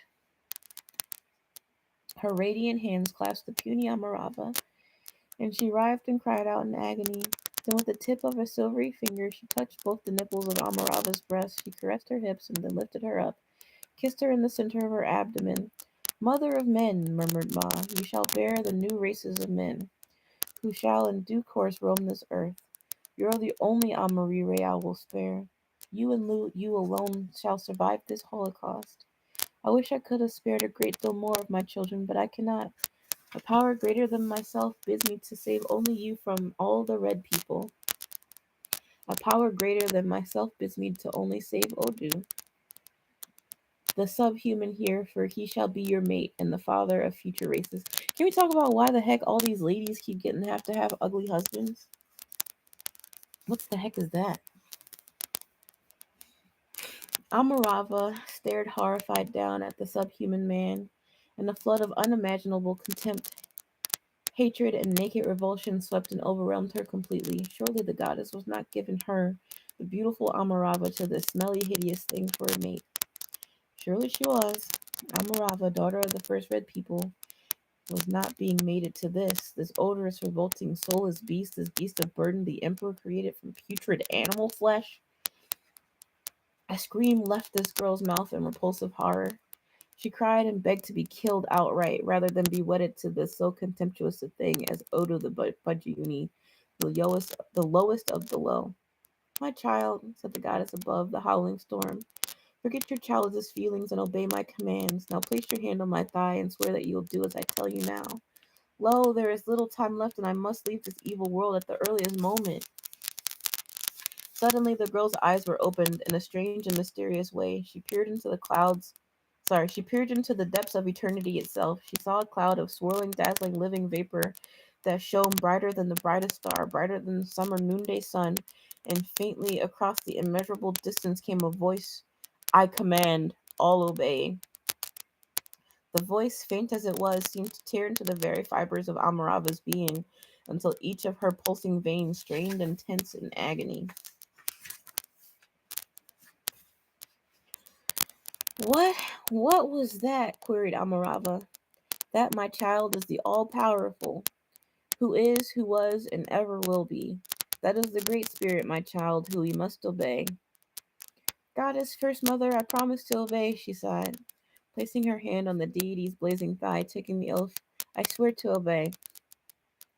Swear again, my child, this time with your hand on my lower left breast. As she did, she found her hand scorched by the radiance of the goddess's being. I shall now create a robot shark to transport you across the seas, and there you shall find a new land, which the earthquakes have left in peace. There you and Odu here shall love each other and once again repopulate the earth with men. But since I can fathom your stubbornness, I am forced to take measures to see you obey. You have touched me with your right hand, which I have been badly Huh?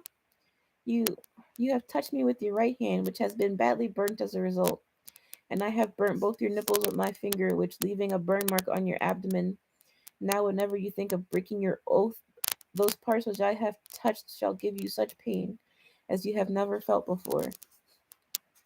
What's up with all these gods and fucking coercion after giving you a fucking horrible task? Alright, so as you have never felt before. If you try to escape your mate and go into hiding, I'll give you 3 days of grace and agony that will build up progressively. After the 3 days in which to return, your flesh shall rot and fall off your body, but death will never come to your rescue to release you from your eternal suffering. This is horrible. I shall now take you to the robot shark that I have specifically created for your transport, and the mate I have chosen for you. And child, may your breasts be ever full and your hips ever be fertile. These were the last words that Amarava heard from the radiant lips of Ninavanu Ma. For that very instant, she fell unconscious to the ground as the strain of her experience was too great for her. And the goddess diverted her attention to Odu, who cringed in animal fear at her feet. This creature forlorn, neither man nor beast, greatly moved the compassionate goddess to pity. But as she extended her hand to this man-made soulless thing, he uttered a hoarse scream of undiluted terror and shrank back, gibbering like a hypnotized ape. which in features he so closely resembled. Odu, spoke the goddess sharply, look up and listen to me, I command. And Odu raised his revolting face. Odu raised his revolting apology for a face, groping slightly with deepest bloodshot eyes. Do you see this female here, Odu? Do you see her? Yes, Odu sees, female of hateful masters. I give her to you. Take good care of her. With her you shall once again populate the world. Odu's animal mind could not grasp all this, but he humbly indicated agreement.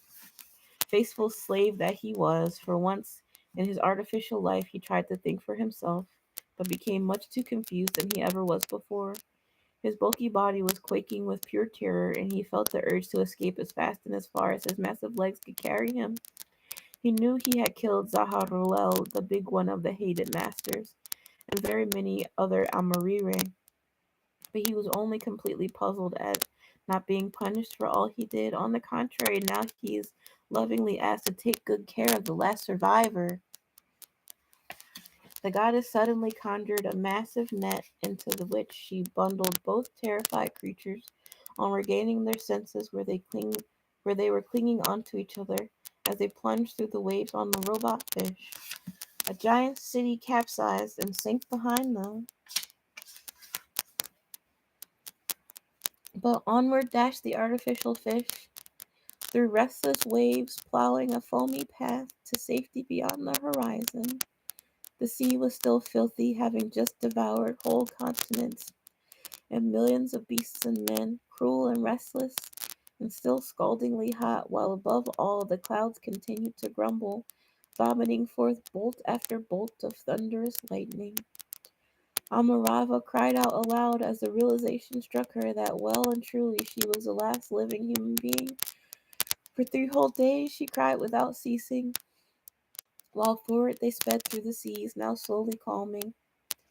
Night fell, and the moon smiled weakly upon a destructed earth. Dancing waves turned to liquid silver, and still the great fish went on eastward and eastward without a pause. The sun rose in all its torrid splendor. The song of day whispered a wordless melody over guilty waters and naked mountains, swept clean of animals and human life. Now and again Amarava saw rocks rearing above the foaming waters. All that were left on a continent she knew, now drowned beneath the passionate seas.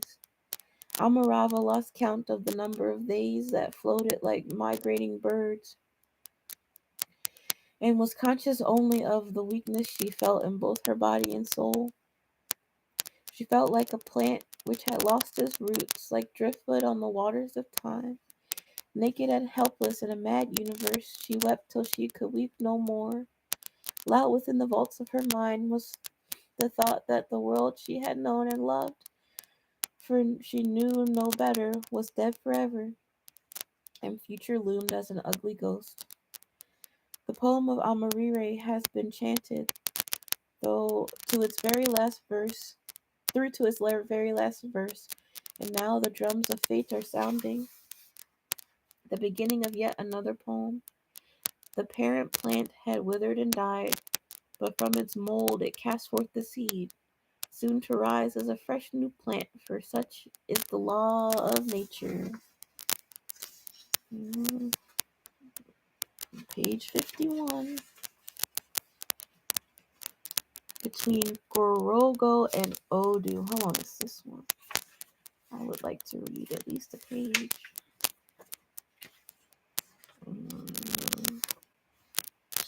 7 pages. Oh man. I'm tired of hearing bad stories. I just like good stuff. I literally only like good stuff.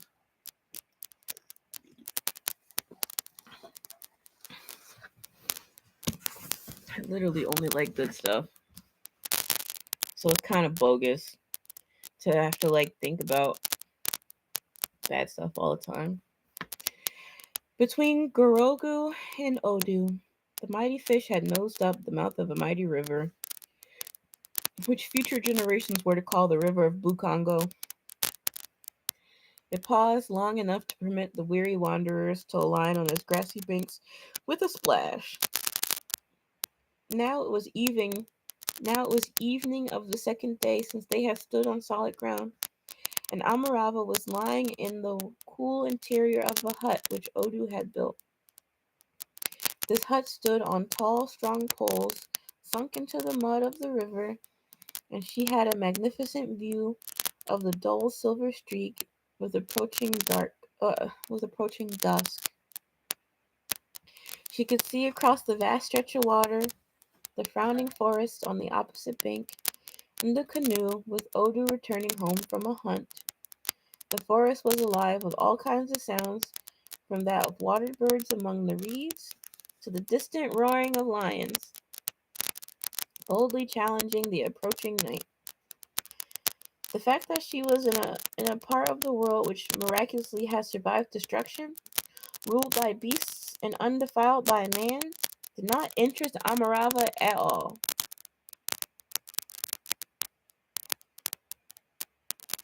She was still dazed and could not care less whether the sun rose in the west and set in the north, as the wise ones often say.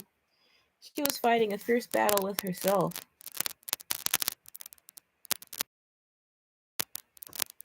Check, check, check. I'm just checking to make sure this thing's actually picking me up, because it seems to be picking up a lot of background noise from the meter on the screen. I swear to God, it better be actually recording my vocals. And her soul was a reeking cauldron of emotions. Her greatest problem was whether she should yield her beautiful self to the monstrous Odu.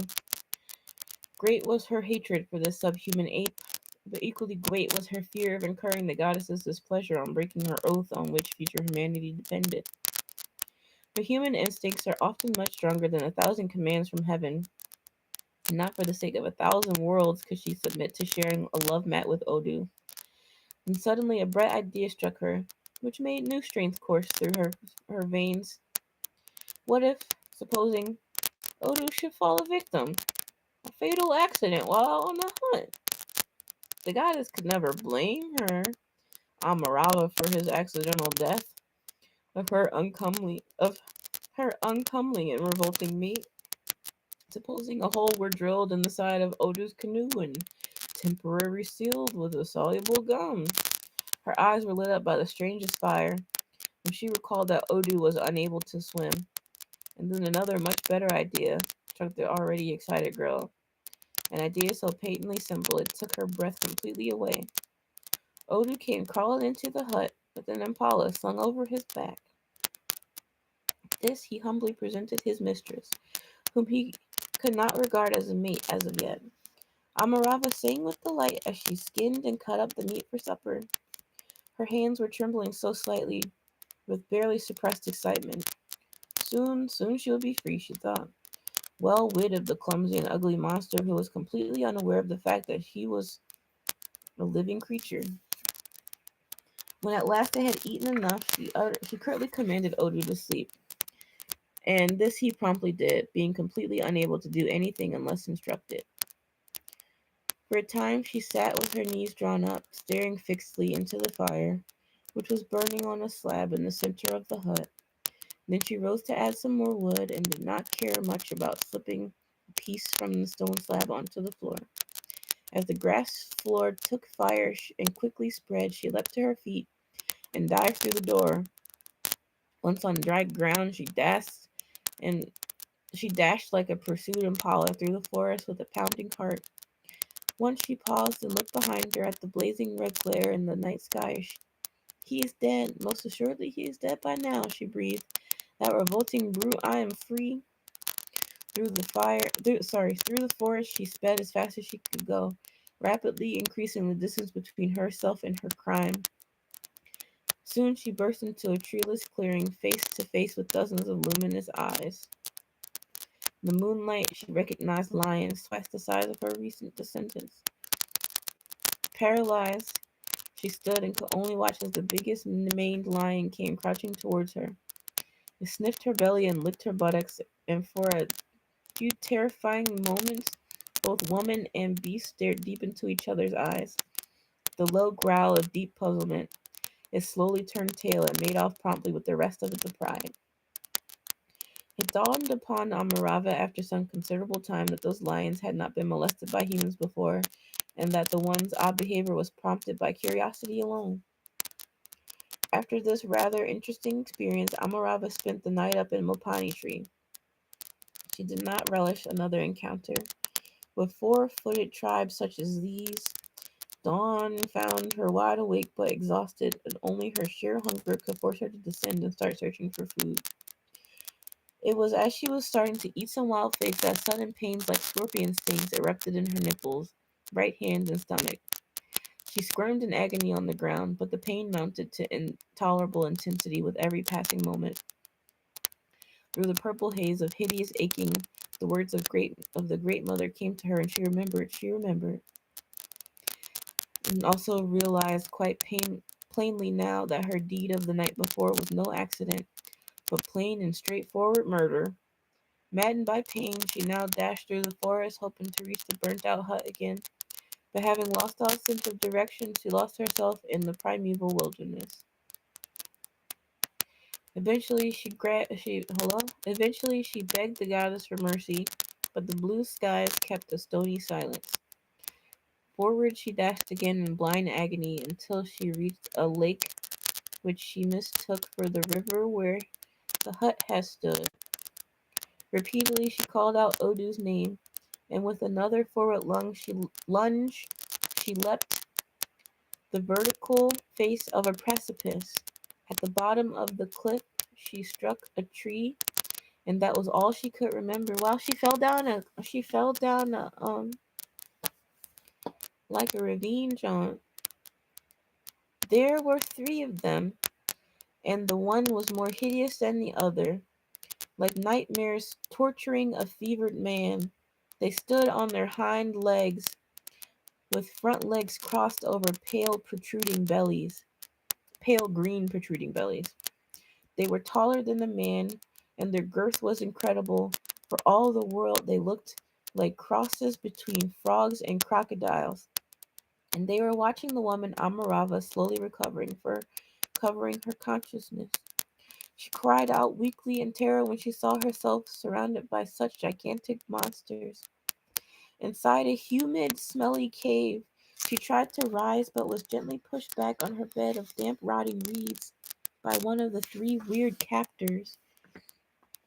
The biggest opened his terrible mouth and uttered sounds um, unbelievably ugly, to which the second one asked an obvious question, and the first answered, Guar, Garago, upon which he left the cave, leaving two to guard the female.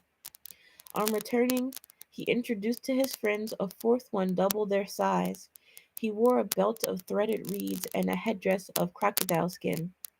Their chief, thought Amarava, quite an intelligent race of frogs. They even have a chief? High Chief Gorogo of a dying race of gigantic, intelligent frogmen looked down upon their very strange foundling and wondered just what to do. They classed her as an animal, and obviously female, but Gorogo could not understand why the Great Mother had saved her, while the rest of her kind were destroyed. It slowly entered his mind that perhaps the Great Mother had sent her to save a dying race, that through her the world could be repopulated with the kind that could rule again. Then fear filled Gorogo's soul as he caught glimpse of the future through the misty veil of time. He saw this species before him ruling the world supreme, exterminating all animal life, from the jungles to the seas. He saw this species contaminate the very stars and turn upon each other, killing their own kind like ravaging beasts across the astonished face of the earth. With a hoarse croak, the chief quickly summoned his elders, and they were into council till deep into the night, discussing exactly what they should do with the female of this queer species. Many suggestions were made, all aiming at her outright destruction. But in time it dawned on them that through her they might save their own race, and their chief should have the honor. Gross. The vote in favor was unanimous, with Gorogo's vote in the lead. But under the earnest discussion, Amarava made good her escape. Thank God. By the time they took their decision, she had put a great distance between them and herself. But her freedom was actually of short duration. Towards sunset, they recaptured her, and Frog marched her back to Gorogo's cave, where a rather forcible marriage took place. Indaba, my children, now you know what we mean by a frog's bride. Throughout this dark land, from the Josha to the land of Baganda, Baganda, a frog's bride means a forced marriage, a girl thrashed into marrying a man she does not love. The holy legends tell us that Amarava became the queen of the frogmen and in due course fulfilled her purpose of laying numerous eggs. From these eggs there soon hatched a yellow frog-like people. Cunning little rascals these, the bushmen and the pygmies. In the third year, the frogmen were struck by disaster.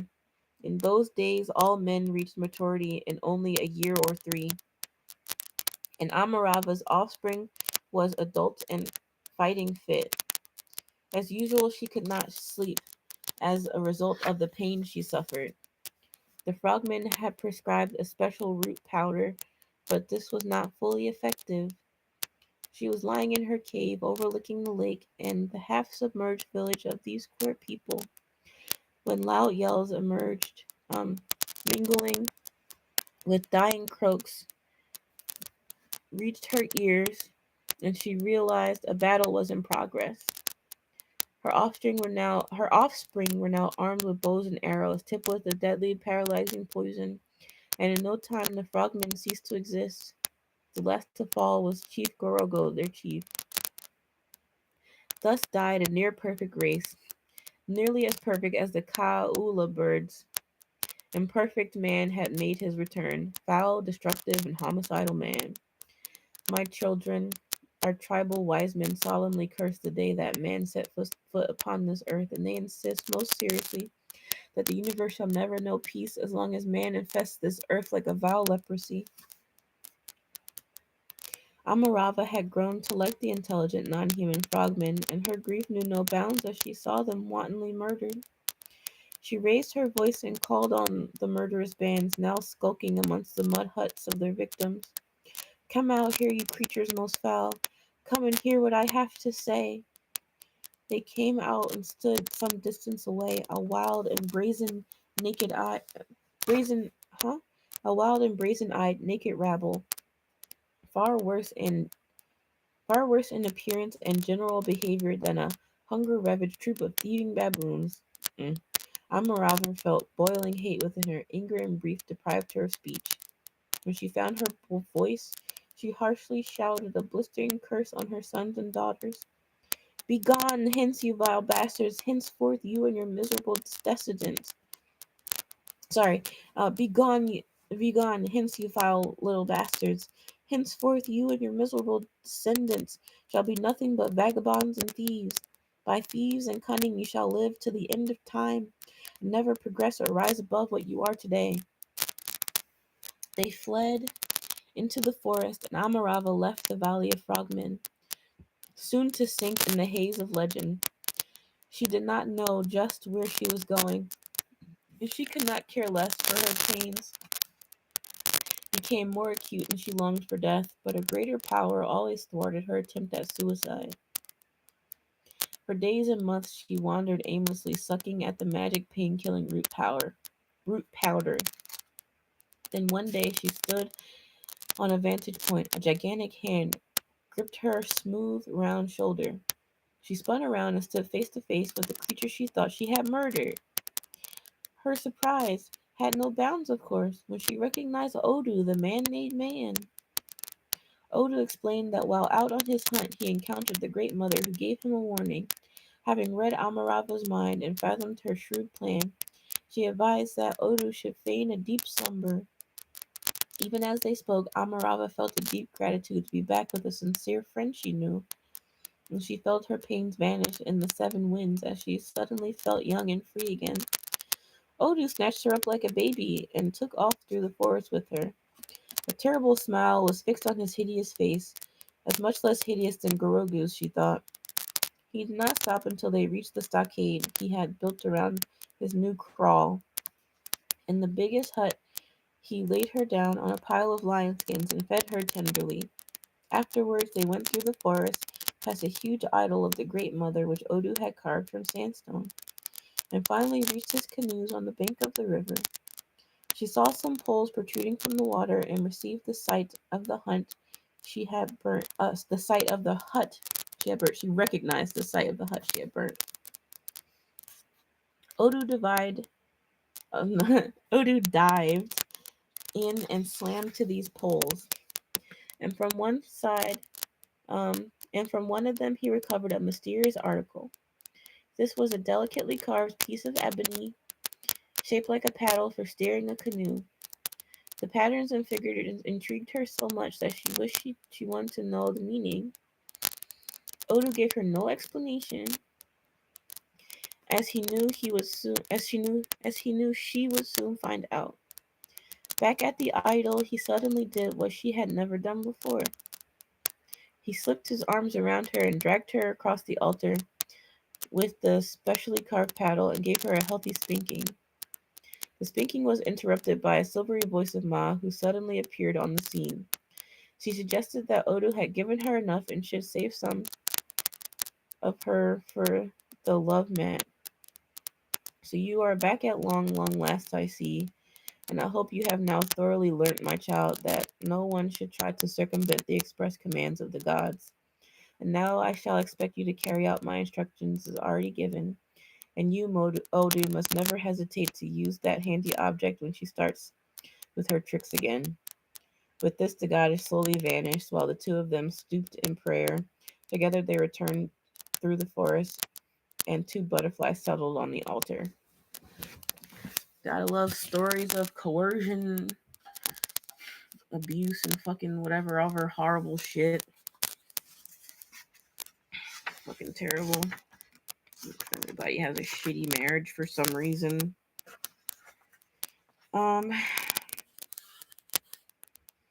This next section, Amarava, I guess, gives birth to the next people. I'm not going to read it. But after that, there's a chapter called The Spawn of the Dragon. And that's on page 69. So I think this is maybe about the... Oh, people are cussing. This section is really long. So this starts to get serious. We'll read that tomorrow. If you like to read it tomorrow. Wow, this section is really long. They make the marimba xylophone, the kumbi xylophone, a primitive form of Bantu drum.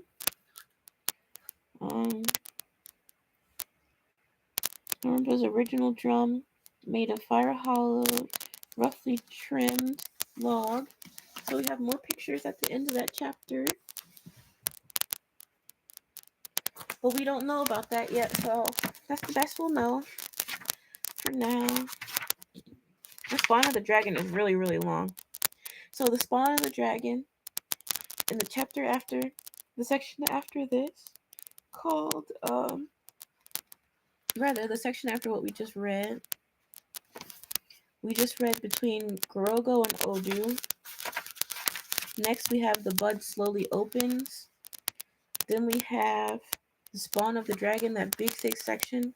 And then after that we have to start book 2. And this is a compilation of stories from the lost Phoenician Empire in southern Africa, and a story that is told through singing around village fires in South Africa still to this day, as thousands of relics in the hands of witch doctors to support it. So, well, we'll see how if I decide to actually sing the next section to you. But I'm getting too tired. So I'm going to go to sleep. I'll probably start a sleep stream. If you want to fall asleep together and hear snoring, I welcome you to join me. But I'm going to end this stream. And so thanks for listening to Baba Credo and his book. Indaba, my children, and I'll remind you that the other book, I don't have it next to me, but we still have the Watiko book to read if you want to read that. I'm not really interested in it, but it's an option. So we've spent 2 hours together almost. I hope you have a great night. And I'm going to put it in the chat. Great night. I hope you enjoyed the story. We'll read more tomorrow. We made it to the bud. Slowly opens. Alright. I gotta take the contacts out anyway.